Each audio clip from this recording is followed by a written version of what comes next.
नरेंद्र सिंह तोमर निर्विरोध चुने गए मध्य प्रदेश विधानसभा के अध्यक्ष। भोपाल पूर्व केंद्रीय मंत्री और नवनिर्वाचित विधायक नरेंद्र सिंह तोमर आज मध्य प्रदेश निर्विरोध विधानसभा अध्यक्ष चुने गए। विधानसभा के सामयिक अध्यक्ष गोपाल भार्गव नए अध्यक्ष को शपथ दिलाएंगे। कैलाश विजयवर्गीय में नरेंद्र सिंह तोमर को अध्यक्ष चुने जाने का प्रस्ताव रखा, जिसका समर्थन उप मुख्यमंत्री राजेंद्र शुक्ला ने किया। कांग्रेस विधायक राजेंद्र कुमार सिंह ने विधानसभा अध्यक्ष नरेंद्र सिंह तोमर को चुने जाने का प्रस्ताव रखा, जिसका समर्थन कांग्रेस विधायक दल के उपनेता हेमंत कटारे ने किया। इसी तरह भूपेंद्र सिंह ने नरेंद्र सिंह तोमर को विधानसभा अध्यक्ष चुने जाने का प्रस्ताव रखा, जिसका समर्थन तुलसीराम सिलावट ने किया। कांग्रेस विधायक जयवर्धन सिंह ने नरेंद्र सिंह तोमर को अध्यक्ष चुने जाने का प्रस्ताव रखा, जिसका समर्थन कांग्रेस विधायक दल के उपनेता हेमंत कटारे ने किया। नरेंद्र सिंह तोमर सर्वसम्मति से विधानसभा के अध्यक्ष निर्वाचित हुए। निर्वाचन उपरांत नरेंद्र सिंह तोमर को सदन के नेता नरेंद्र डॉक्टर मोहन यादव और नेता प्रतिपक्ष उमंग सिंगार उन्हें आसंदी तक लेकर आए। वहीं सदन के नेता डॉक्टर मोहन यादव ने बधाई देते हुए कहा कि हमने सर्वसम्मति से निर्वाचन संपन्न कराया। तोमर जी का व्यक्तित्व ऐसा है जो सर्वमान्य है। लंबे राजनीतिक जीवन काल रहा। नगर निगम में पार्षद से लेकर केंद्रीय मंत्री तक का काम करने का अनुभव है। आइए दिखाते हैं पूरी खबर विस्तार से। आज के इस अवसर पर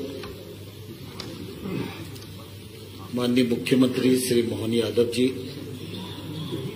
नेता प्रतिपक्ष श्रीमान उमंग सिंगार जी, हमारे पूर्व मुख्यमंत्री श्री शिवराज सिंह जी, जगदीश देवड़ा जी, राजेंद्र शुक्ल जी, गोपाल भार्गव साहब, डॉक्टर सीता शरण जी, गिरीश गौतम जी,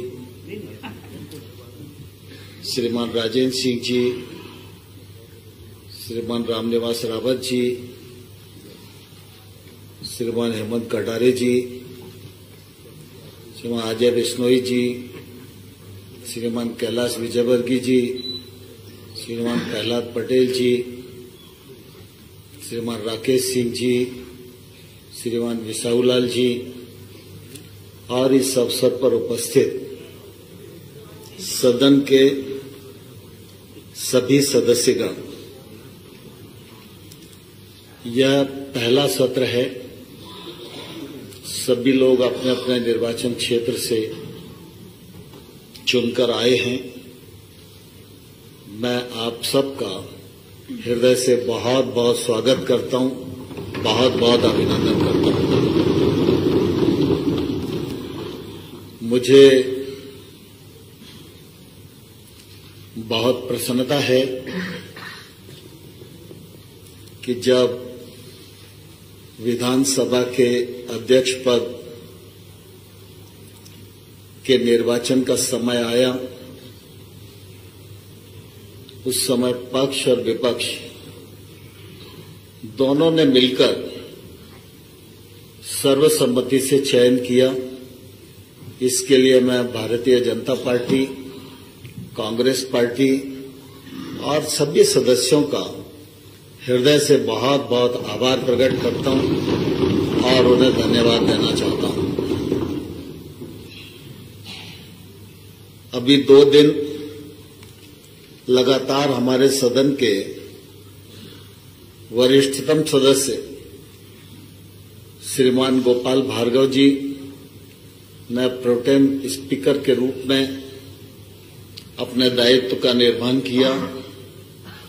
हम सब लोगों को शपथ और प्रतिज्ञान कराया और कार्रवाई का जो सफल संचालन, निर्वाचन प्रक्रिया का संचालन उनके द्वारा किया गया, मैं उनके प्रति भी आभार प्रकट करता हूं और उन्हें बहुत बहुत धन्यवाद देना चाहता हूं। मित्रों, हमारा यह सदन बहुत ही गौरवशाली सदन है। पंडित कुंजीलाल दुबे जी से लेकर गिरीश गौतम जी तक ये एक लंबी यात्रा है और इस लंबी यात्रा में मेरे से पूर्व अध्यक्षों ने अनेक प्रकार के मानदंड स्थापित किए हैं परंपराएं स्थापित की हैं और अपने अपने कार्यकाल में अपने अपने ढंग से इस सदन का गौरव बढ़े, इस बात का प्रयत्न उनकी ओर से हुआ है। अध्यक्ष के रूप में आप सबकी निश्चित रूप से मुझसे भी इसी प्रकार की अपेक्षा है। मेरी ईमानदार कोशिश होगी कि मैं आपकी अपेक्षा के अनुसार अपने दायित्व का निर्वहन कर सकूं।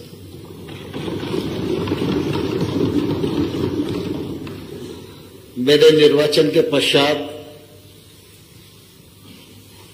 विभिन्न माननीय सदस्यों ने मेरे बारे में अपने विचार व्यक्त किए।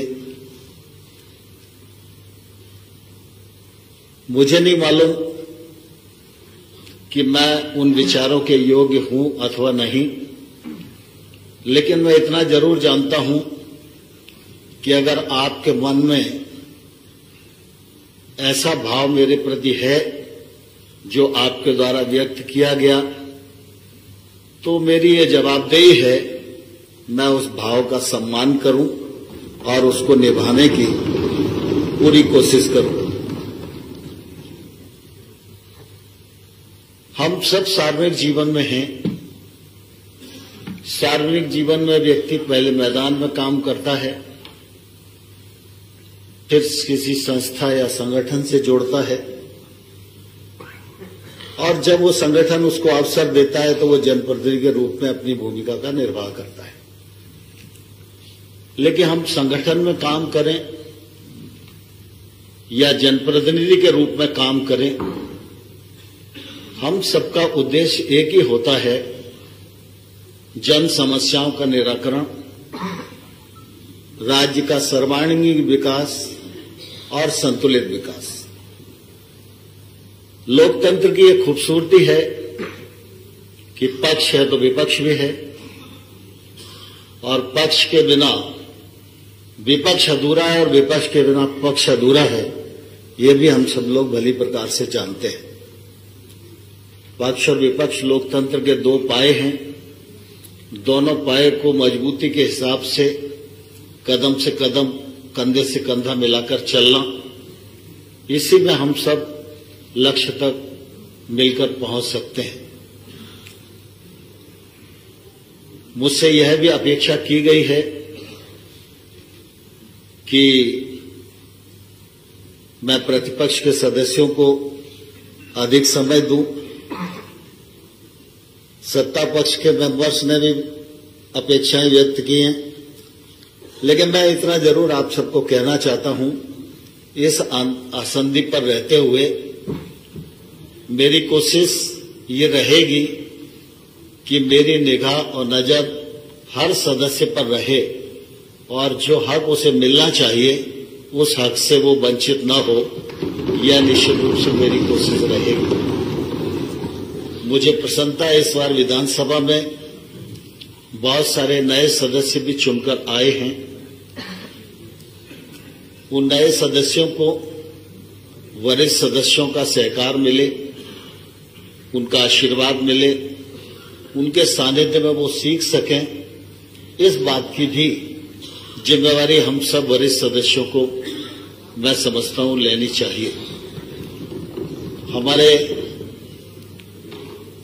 सदन की कार्यवाही की नियम हैं, प्रक्रिया हैं, परंपराएं हैं, उनसे सदन चलता है। पुराने सदस्य इस बात को भलीभांति जानते हैं। तो नए सदस्यों को भी ये नियम प्रक्रियाओं का ज्ञान हो और वो हमारे साथ सीख सकें और ठीक से अपने दायित्व का निर्वहन कर सकें, यह भी निश्चित रूप से हम सब लोगों की चिंता रहनी चाहिए। राजनीतिक क्षेत्र में जब हम संगठन में काम करें या जनप्रतिनिधि के रूप में काम करें, तो मैं अपने अनुभव से यह जरूर आग्रह करना चाहता हूं कि राजनीतिक क्षेत्र में काम करने वाला व्यक्ति जितना अधिक अध्ययन करेगा उतना अधिक वो सार्थक जीवन व्यतीत कर सकेगा और लोकतंत्र में सार्थक भूमिका का निर्वहन कर सकेगा। सामान्य तौर पर वर्तमान राजनीतिक जो परिदृश्य है उसमें भौतिक भूमिका ज्यादा है और इसलिए कई बार अध्ययन का जो पक्ष है वो ओझल हो जाता है और अध्ययन की जो शून्यता है वो निश्चित रूप से फिर किसी भी मनुष्य को शॉर्टकट ढूंढने के लिए विवश करती है। और इसलिए हमारे पूर्वजों ने एक बहुत ही समृद्ध लाइब्रेरी इस विधानसभा में बनाई है। उस लाइब्रेरी का उपयोग नए सदस्यों ने तो करना ही चाहिए, लेकिन पुराने सदस्यों को भी ऐसा नहीं मानकर चलना चाहिए कि वो सब कुछ सीख गए। हम सब जानते हैं कि सार्थक जीवन इसी में है कि हम अपने भीतर हमेशा विद्यार्थी भाव को जिंदा रखें। व्यक्ति कितना भी पढ़े, कितना भी अनुभव करे, फिर भी सीखने के लिए पढ़ा ही रहता है और जितना व्यक्ति सीखता है तो समाज में बांटता भी है। उसका लाभ समाज को भी होता है, उसके दल को भी होता है, उसके क्षेत्र को भी होता है और जिन जिन क्षेत्रों में वो काम करने के लिए जाता है उन क्षेत्रों को भी निश्चित रूप से वो लाभ मिलता ही है। प्रश्न है, ध्यानाकर्षण है, ये एक अपनी प्रक्रिया है। इसमें जितने अध्ययन के साथ हम तैयारी रखेंगे, सरकार को उतने ही अध्ययन के साथ जवाब देने के लिए विवश होना पड़ेगा और जवाब सार्थक आए, समस्या की जड़ तक हम जाएं, तो ये बहुत जरूरी है। एक उदाहरण मैं आपको देना चाहता हूं। मैं प्रतिपक्ष का सदस्य था और रत्नेश सालोमन उच्च शिक्षा मंत्री थे। तो मैं जिस विधानसभा क्षेत्र का सदस्य था उस विधानसभा क्षेत्र में 2 शासकीय महाविद्यालय थे। उनके पास अपना भवन नहीं था। तो जैसे ही सत्र शुरू होता था तो सरकार ये कार्रवाई शुरू कर देती थी कि इनको किसी दूसरी बड़ी बिल्डिंग में भेज दो। अब बड़ी बिल्डिंग में जाएंगे तो मेरे विधानसभा क्षेत्र से बाहर जाने वाले हैं। तो मेरी कोशिश ये रहती थी कि भाई अपन विधायक है तो अपने यहां का कॉलेज तो जाना नहीं चाहिए। तो बड़ी कोशिश की, लेकिन उस समय पैसे का अभाव रहा। तो मैंने कई बार प्रश्न लगाया। एक बार रत्नेश सालोमन जी ने मुझे जवाब में कहा कि आप विधायक निधि से जितना दे दोगे उतना हम सरकार से दे देंगे। तो मैंने उस समय दोनों महाविद्यालयों के लिए 10-10 लाख रुपया दे दिया। अब एक महाविद्यालय की बिल्डिंग बनाने में 85 लाख रुपया लगता था, लेकिन वो कम था। लेकिन काम शुरू हो जाएगा तो महाविद्यालय रुक जाएगा, यह मेरी कोशिश थी। तो मैंने इतनी कोशिश की उन दोनों महाविद्यालयों को बनाने के लिए। आजकल प्रद्युमन सिंह जी उस विधानसभा क्षेत्र का नेतृत्व करते हैं कि मैं इन वर्षों में राज्य और केंद्र सरकार में विभिन्न विभागों का मंत्री रहा हूं, लेकिन जिन विभागों का मैं मंत्री रहा हूं उस विभाग की किसी मांग संख्या का मुझे क्रमांक याद नहीं है।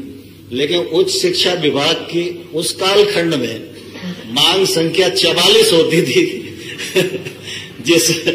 जिसमें कॉलेज की बिल्डिंग बनाने के लिए पैसा होता था। तो मैंने इतनी बार कोशिश की कि और उसके बाद में कोशिश के परिणाम स्वरूप पैसा लेने में सफल हुआ। आज दोनों बिल्डिंगें बनी हुई हैं। तो मैं कुल मिला के कहना ये चाहता हूं कि सदस्यों को जो प्रश्न उठाएं उसको लॉजिकल एंड तक ले जाना चाहिए। विधायिका का भी उपयोग करना चाहिए, व्यक्तिगत मिलकर भी कोशिश करनी चाहिए और सार्थक कोशिश होगी तो परिणाम आएगा ही। हम सब बहुत सौभाग्यशाली हैं कि हमारा यह सदन बहुत ही गौरवशाली सदन है। हमारा अपना मध्य प्रदेश गौरव से परिपूर्ण है और लोकतंत्र का यह पावन मंदिर जो मध्य प्रदेश की महिमा को मंडित करता है, इसकी महिमा को और बढ़ाने में हम सब लोगों को कदम से कदम और कंधे से कंधा मिलाकर चलना होगा। आप सबका सहयोग और आप सबका समय समय पर मार्गदर्शन मुझे मिलता रहे, जिससे कि मैं इस कार्यवाही का आपकी अपेक्षा के अनुरूप संचालन कर सकूं आप सभी ने जो विचार व्यक्त किए उसके लिए बहुत बहुत धन्यवाद। माननीय अध्यक्ष महोदय, एक अनुरोध है मेरा।